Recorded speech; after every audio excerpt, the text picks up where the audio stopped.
নমস্কাৰ বন্ধুবোৰ ছাত্ৰ ছাত্ৰীসকল আজি আমি দশম শ্ৰেণীৰ সমান্তৰ প্ৰগতিৰ প্ৰথম এণ্টা পদৰ যোগফল sum of first n terms of an AP arithmetic progression নিৰ্ণয় কৰিম এটো নিৰ্ণয় কৰিবলৈ হলে আমি কি কৰিব লাগিব আমি পাইছো এটা সমান্তৰ প্ৰগতি আমি কাক কৈ ইতিমধ্যে পঢ়িছো সমান্তৰ প্ৰগতিটোৰ আমি কি কৈছো ধৰা হোক এটা সমান্তৰ প্ৰগতিৰ প্ৰথম পদে ফাৰ্স্ট টাইম টাৰ্মটোৱে সাধাৰণ অন্তৰ কমন ডিফাৰেন্স দি আৰু পদৰ সংখ্যা n হলে কি হ'ব তাৰ এই সমান্তৰ প্ৰগতিটোৰ পদবিলাকৰ যোগফল কি হ'ব sn সমান কি হ'ব n টা পদ গতিকে sn হ'ল a প্ৰথম পদ এটো হ'ল দ্বিতীয় পদটো a + d তৃতীয় পদটো হ'ল a + twice d এনেকৈ ধৰণে কেটা n টা পদলৈকে n তম পদটো হ'ব a + n - 1 whole into d হ'ব ঠিক আছে তাৰ পিছত তেতিয়া কি হ'ব sn টো কি হ'ব তেতিয়া sn টো হ'ব a n টা পদলৈকে যোগফলটো হ'ব সূত্ৰটো হ'ব n/2 whole into twice a plus n - 1 whole into d sn টো কি হ'ব sn n টা পদলৈকে যোগফলটো হ'ব সমান্তৰ প্ৰগতিটোৰ sn = n/2 whole into twice a plus n - 1 whole into d মনত ৰাখিলে sn is equal n/2 whole into twice a plus n - 1 whole into d হৈছে তেতিয়া হলে আমি পালো n টা পদৰ যোগফল উলিয়া আমি সমান্তৰ প্ৰগতি প্ৰথম n টা পদৰ যোগফল উলিয়া এটোটা সূত্ৰটো পাইছো sn = n/2 whole into twice a plus n - 1 whole into d ইয়াৰ আমি কি লিখিছো এটা মনত থাকিব লাগিব ঠিক আছে এটা লিখি তোমালোকে মনত ৰাখাবা ইয়াত sn লিখিছো sn হলে কি হ'ল n/2 twice মানে কি এক এটা আছে দুটা হ'ল 1 1 1 1 হলে 2 একেকে 2 হ'ব গতি এইটো আমি পালো আৰু এইটো কি হ'ল a + n - 1 whole into d এইটো কি হ'ব a + n - 1 whole into d মানে কি এইটো হ'ল a n তেতিয়া হলে আমি দেখিলো n/2 whole into এইটো a থাকিলে আৰু এইটো ঠাইত আমি কি বহালো a n বহালো a n হ'ল তেতিয়া হলে ইয়াৰ যদি অন্তিম পদ দিয়া থাকে তেতিয়া হলে sn উলিয়া সূত্ৰটো হ'ল n/2 whole into a + a n যদি এই a n টো অন্তিম পদটো আমি a n টো l বুলি লওঁ লাস্ট টাৰ্মটো আমি যদি l বুলি কওঁ যেটো nতম পদটো সেইটো আমি শেষ পদ অন্তিম পদ অৰ্থাৎ l লাস্ট টাৰ্মটো আমি কি লওঁ a n সমান l হয় তেতিয়া হলে কি হ'ব সমান্তৰ প্ৰগতি প্ৰথম n টা পদৰ যোগফল দিয়া সূত্ৰটো কি হ'ব n/2 whole into a + l l মানে কি a n অৰ্থাৎ শেষ পদটো অন্তিম পদ লাস্ট টাৰ্ম তেতিয়া হলে সূত্ৰটো হ'ব sn is equal n/2 whole into a + l ঠিক আছে এটা মনত ৰাখিলে নে তেতিয়া হলে আমি সমান্তৰ প্ৰগতিৰ প্ৰথম n টা পদ কি হয় দিয়া থাকিলে তাৰ যোগফল দিয়া সূত্ৰ দুটা পাইছো sn is equal n/2 whole into twice a plus n - 1 whole into d এটো মনত ৰাখি লিখিবা ঠিক আছে তাৰ পিছত আৰু এটো হ'ল কি যদি অন্তিম পদটো a n টো l হয় তেতিয়া হলে কি হ'ব sn সমান n/2 whole into a plus l এতিয়া আমি কৈছো যে সমান্তৰ প্ৰগতি আমি পঢ়িছিলো সমান্তৰ প্ৰগতি তোমালোকে মন কৰিবা এইখিনি আমি মনত ৰাখিব লাগিব মনত ৰাখিবা লিখিবা ঠিক আছে তাৰ পিছত আহিলে সমান্তৰ প্ৰগতি আৰু সমান্তৰ শ্ৰেণী যে পাৰ্থক্য আছে সমান্তৰ প্ৰগতি আৰু এৰিথমেটিক প্ৰগ্ৰেছন আৰু কি সমান্তৰ শ্ৰেণী এৰিথমেটিক সিৰিজ প্ৰগতি আৰু শ্ৰেণী এটো সমান্তৰ একেই কিন্তু কি হ'ল এই প্ৰগতি আৰু এই শ্ৰেণীটো বেলেগ প্ৰগতি হলে কি হয় এটা উদাহৰণ লৈছো ধৰি লৈছো আছে কি 1 2 3 এনেকে ধৰণে আছে 100 এটো হল এটা সমান্তৰ প্ৰগতিত কি হয় পদবিলাকৰ মাজত কমা চিহ্নৰ দ্বাৰা পৃথক হয় সমান্তৰ প্ৰগতিত কি হয় পদবিলাকৰ মাজত কমা চিহ্নৰ দ্বাৰা পৃথক হৈ থাকে আৰু সমান্তৰ শ্ৰেণীত পদবিলাক কেনেকৈ থাকে 1 + 2 + 3 + ... up to এটো 100 ঠিক আছে কিন্তু সমান্তৰ শ্ৰেণীত কি হয় পদবিলাক এটা লগত আনটো কি হয় যোগ চিহ্নৰ দ্বাৰা পৃথক হৈ থাকে বুজি পাইছা গতিকে সমান্তৰ প্ৰগতি আৰু সমান্তৰ শ্ৰেণী একেই নহয় সমান্তৰ প্ৰগতি হলে কি হ'ব সমান্তৰ প্ৰগতি হলে পদবিলাক কমা চিহ্নৰ দ্বাৰা পৃথক হৈ থাকে আৰু শ্ৰেণী হলে কি হ'ব এই পদবিলাকৰ মাজত যোগ হৈ থাকে ঠিক আছে এটো হল এটা হল কি এটা সমান্তৰ প্ৰগতি আৰু এটা সমান্তৰ শ্ৰেণীৰ মাজত পাৰ্থক্য সমান্তৰ প্ৰগতি হলে কি হয় সমান্তৰ প্ৰগতি হলে পদবিলাকক কমা চিহ্নৰ দ্বাৰা পৃথক হৈ থাকে আৰু সমান্তৰ শ্ৰেণী হলে কি হয় যে ইহঁতে পদবিলাক যোগ হৈ থাকে এটা লগত আনটো কি হয় যোগ হৈ থাকে গতিকে ইয়াত কমা আৰু এটা থাকে কি যোগ কিন্তু পদবোৰ একেই ঠিক আছে কিন্তু পাৰ্থক্যটো এনেকুৱা ধৰণৰ হৈছে আমি গম পাইছো আমি সমান্তৰ প্ৰগতি আৰু সমান্তৰ শ্ৰেণী বুজি পালো আৰু সমান্তৰ প্ৰগতিৰ যদি প্ৰথম পদে সাধাৰণ অন্তৰ d আৰু যদি পদৰ সংখ্যা n হয় তেতিয়াহ'লে এটা সমান্তৰ প্ৰগতিৰ আমি কি কৰিব পাৰো nটা পদৰ যোগফল উলিয়া সূত্ৰটো আমি পালো sn n/2 whole into twice a plus n-1 whole into d আৰু যদি অন্তিম পদটো an সমান l হয় তেন্তে সমান্তৰ প্ৰগতিটো কি হ'ব তাৰ পদৰ যোগফলটো কি হ'ব n/2 sn is equal n/2 whole into a plus n প্ৰত্যেক মনত ৰাখিলে তোমালোকে এটো লিখি লিখি মনত ৰাখাবা ঠিক আছে আমি এটা উদাহৰণ লওঁ উদাহৰণটো আমি এটা লৈছো যে 2 5 8 2,5,8,11 10টা পদলৈ এই সমান্তৰ প্ৰগতিটোৰ কি কৰিব লাগে যোগফল উলিয়াব লাগে এটো কি আমি কৈ দিছো যে ই এটা সমান্তৰ প্ৰগতি গতিকে আমি কি হ'ল সমান্তৰ প্ৰগতি টেস্টিং নকৰো এটো সমান্তৰ প্ৰগতি বুলি কৈ দিছো গতিকে সলিউশনটো আমি কি কৰিম সলিউশনটো কেনেকৈ পালো চা ইয়া প্ৰথম পদ a টু কি ফাৰ্স্ট টাৰ্মটো প্ৰথম পদটো 2 d কমন ডিফাৰেন্স টু কিমান পিছৰ পদটোৰ পৰা আগৰ পদটা আমি বিগ কৰিলো তেতিয়াহলে 5 ৰ দিগত থাকি 3 আৰু কি হ'ব আৰু n সমান কিমান হ'ব কেটা কৈছে 10টা পদলৈ যোগফল n সমান 10 ঠিক আছে আমি জানো যে যেহেতু sn সমান কিমান এটো sn সমান আমাৰ এটা প্ৰত্যেকৰ মনত আছে আমি এটা মনত ৰাখম n/2 whole into twice plus n-1 whole into d আপোনালোকে লিখি চাব আকৌ এনেকৈ ধৰণৰ কৈছো ঠিক আছে গতিকে sn সমান n/2 whole into twice plus n-1 whole into d the sn n ৰ ঠাইত কি আছে s সাম যোগফলটো n ৰ ঠাইত আছে 10 তেতিয়াহলে n ৰ ঠাইত আছে 10 এটো আছে 2 ঠিক আছে তাৰপিছত এটো হল 2 এ ঠাইত আছে কি 2 প্লাস n ৰ ঠাইত আছে 10 n-1 d ঠাইত আছে ডিফাৰেন্স টু 3 বুজি পাইছা কি এটো হল s এটা মনত আছে এটো মনত ৰাখিলো আৰু এটো আমি ইয়াত বহাব লাগিব তেতিয়াহলে n ৰ মানটো কিমান 10 বহালো a মানটো কিমান 2 n ৰ মানটো 10 d মানটো 3 ঠিক আছে তেতিয়াহলে এটো কি হল 2 এ কৰিলে 10 কেবা গল 5 বাৰ গল 5 হল ইনটু কি হলে এটো 2 2 4 যোগ 10 হৈ থাকিল 9 পূৰণ 3 আছে 10 হৈ থাকিল 3 তেতিয়াহলে 5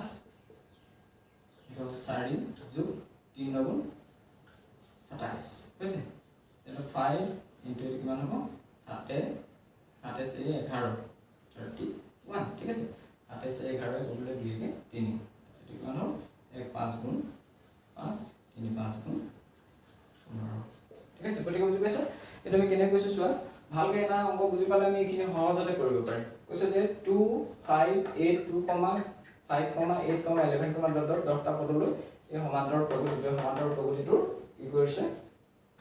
যোগফল উলিয়াব কৈছে তেলে আমি দিছো প্ৰথম পদটো কি প্ৰথমতে থকা পদটোৱে প্ৰথম পদ ঠিক আছে না প্ৰথম পদটো 2 ডিফাৰেন্স টু কিমান পাইছো ডিফাৰেন্স টু পিছৰ পদটো পৰা আগৰ পদটো বিগ কৰিলো 5 - 2 3 আত কৈ দিছে সমান্তৰ প্ৰগতি গঠন কৰিবলৈ সেইকাৰণে আমি কোনচাতে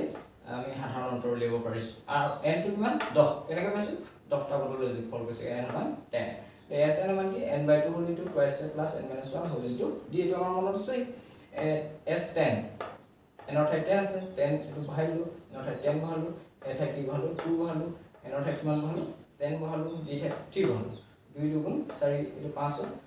10 হৈ গ'ল থাকিল 9 3 হ'ল এটো 3 গুণ 27 তাৰপিছত 27 11 31 ঠিক আছে 5 গুণ 5 3 5 গুণ 15 এটো গতিকে আমি পাৰিম এতিয়া তেতিয়াহলে যদি কি হয় এনেকা ধৰণে উদাহৰণ দিয়া থাকে যে এনেকা সমান্তৰ প্ৰগতি পদৰ যোগফল উলিয়াবলৈ হয় এই সূত্ৰত আমি কৰিব পাৰিম তোমালোকে এনেকা ধৰণে নিজে কেইটামান উদাহৰণ বনাই কৈছাবা ধৰি লৈছো এনেকে 1, 1, 2, 3, এই ধৰিলো বা ধৰা 10টা 20টা 30টা এনেকা ধৰণে 15টা 12টা 6টা এনেকা ধৰণে এই পদটো কি কৰিবা তোমালোকে এনেকা ধৰণৰ উদাহৰণ লৈ প্ৰথমে এক দুই লবাচোন সহজ এটা এনেকা 10টা তাৰপিছত কি কৰিবা 6টা 5টা 20টা 30টা 40টা 50টা 100টা এনেকা ধৰণে 10-15টা মান উদাহৰণ নিজে কৰি চাবা তাৰপিছত কি হ'ব তোমালোকে এটো সহজ হৈ যাব প্ৰথমে এটো আমাৰ যেটো সূত্ৰ আছে এই সূত্ৰটো তোমালোকে কি কৰিবা মনত ৰাখিবা লিখিবা 10-15 বাৰ ঠিক আছে তাৰপিছত আমি এটো পঢ়া হৈ যাম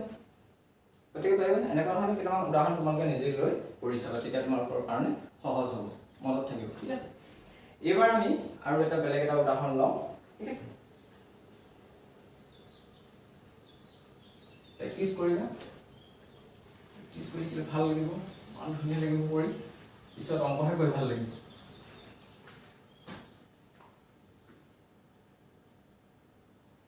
আৰু এটা উদাহৰণ লওঁ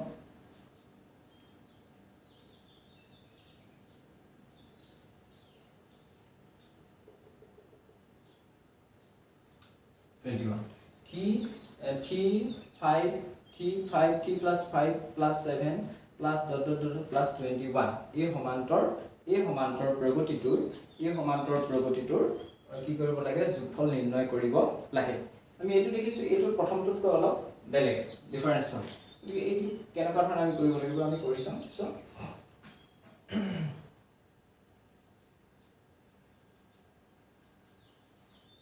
সলিউশন ইয়াত প্ৰথম পদ a সমান কি t d যেটো পাৰ্থক্য হয় এটো কি এটা সমান্তৰ শ্ৰেণী যোগফল দিয়া আছে হয় না এই সমান্তৰ শ্ৰেণী d টো কিমান হ'ব 5 minus 3 5ত নিগলে কি 2 হয় না তাৰ পিছত আমি কি দেখিছো n ৰ মানটো দিয়া আছে জানো ইয়াত আমি দেখিছো ইয়াত n ৰ মানটো দিয়া হোৱা নাই গতিকে আমি কি লম যে যেহেতু n ৰ পদটো কিমানে সমান 21 গতিকে n টো আমাৰ মনত আছে প্ৰত্যেকৰে n হলে কি হয় a plus n minus 1 whole into d সমান 21 এতিয়া হলে কি হ'ল সো a ঠাইত আছে 3 plus n ৰ ঠাইত আছে কি নাজানো কিমান আছে নাজানো d টো কিমান 2 সমান 21 তাৰপিছত এইটো পালো এইটো n minus 2 n minus কি হ'ল n minus 1 whole into 2 into 21 এই থিটো এফালে হেলে মাইনাস হ'ব n minus 1 is equal কি হ'ব এটো হ'ব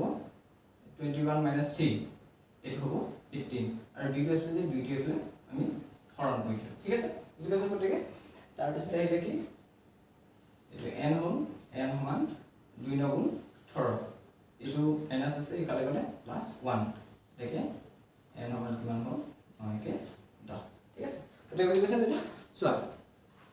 এটো দিয়া আছে এট কি আছে আমি দেখিছো যে এই সমান্তৰ শ্ৰেণীটোৰ পদবিলাক দিয়া আছে সমান্তৰ শ্ৰেণী বুলি কোৱা মানে আমি d টো প্ৰথমে d টো লিখিব পৰে সহজ আছে এট a সমান প্ৰথম পদটো কি 3 d টো কিমান আছে 5 minus 3 এই পিছৰ পদটোৰ আগত পদটো বি কৰিলে 5 2 3 5 minus 3 সমান 2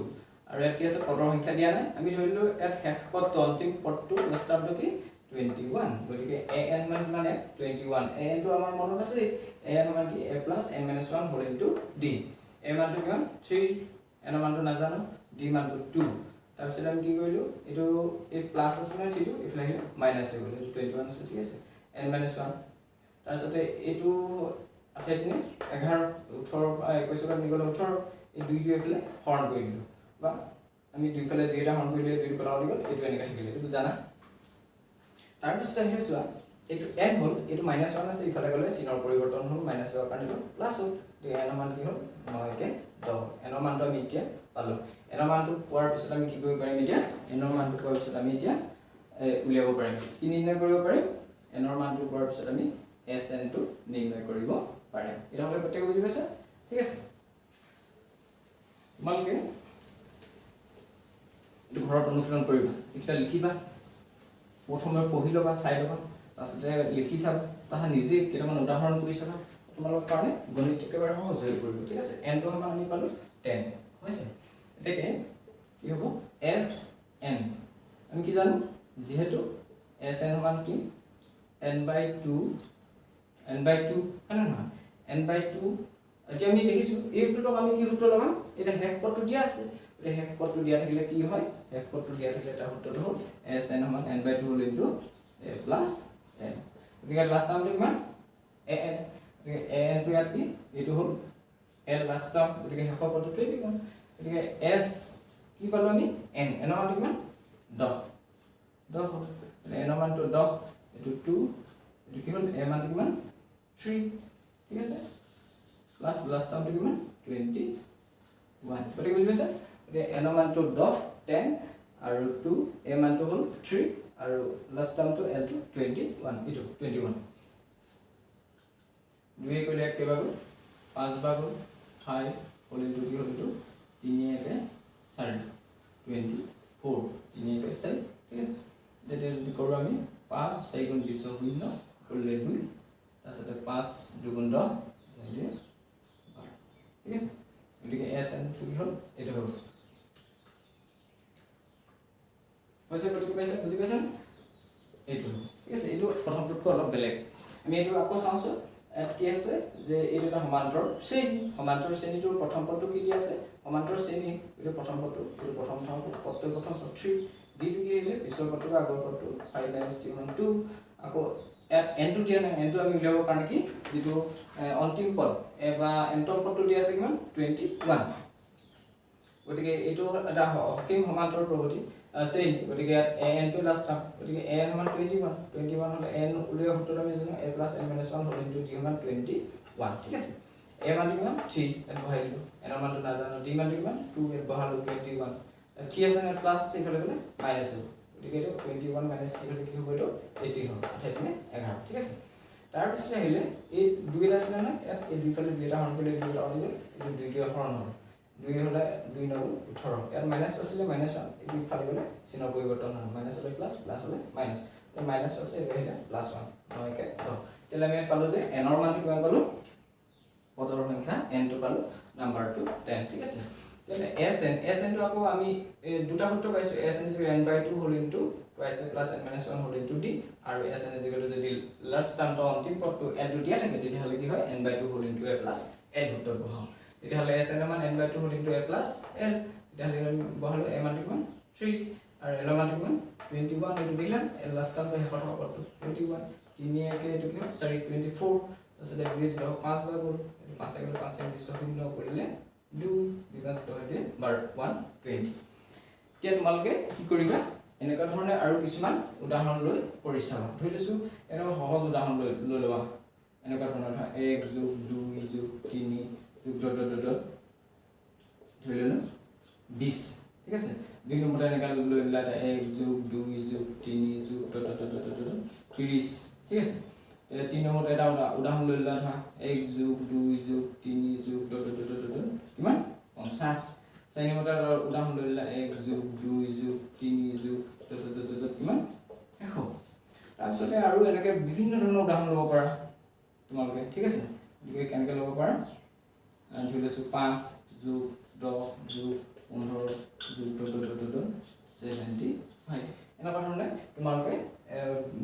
15-20টা মান উদাহৰণ লৈ নিজে কৰিছা তাৰ তোমালোকে কি হ'ব প্ৰথমতে এইটা কেনে কৈছে চাই লও তাৰ এনেকে ধৰণে নিজে কেনে উদাহৰণ কৰিবা তাৰ তোমালোকে বিষয়বস্তু যেতিয়া আয়ত্ত কৰিব পাৰিবা নহয় তে ভাল লাগিব গণিত বিষয়টো ভাল লাগিব পঢ়ি ভাল লাগিলে তাৰ তোমালোকে ভাল লগা হৈ থাকিব না তেতিয়া মানে গণিত বিষয়টোৰ প্ৰতি তোমালোকৰ আকৰ্ষণটো বাঢ়িব কৈ ভাল লাগিব লগা হ'ব সহজে মনত থাকিব কম সময়তে বহুত কথা আয়ত্ত কৰিব পাৰিবা গতিকে ঘৰত এনেকে ধৰণে অনুশীলন কৰিবা গণিতৰ লগতে বাকি বিষয়বোৰ সমানে পঢ়ি যাব ঠিক আছে গতিকে আজিলৈ ইমানতে সামৰিছো ধন্যবাদ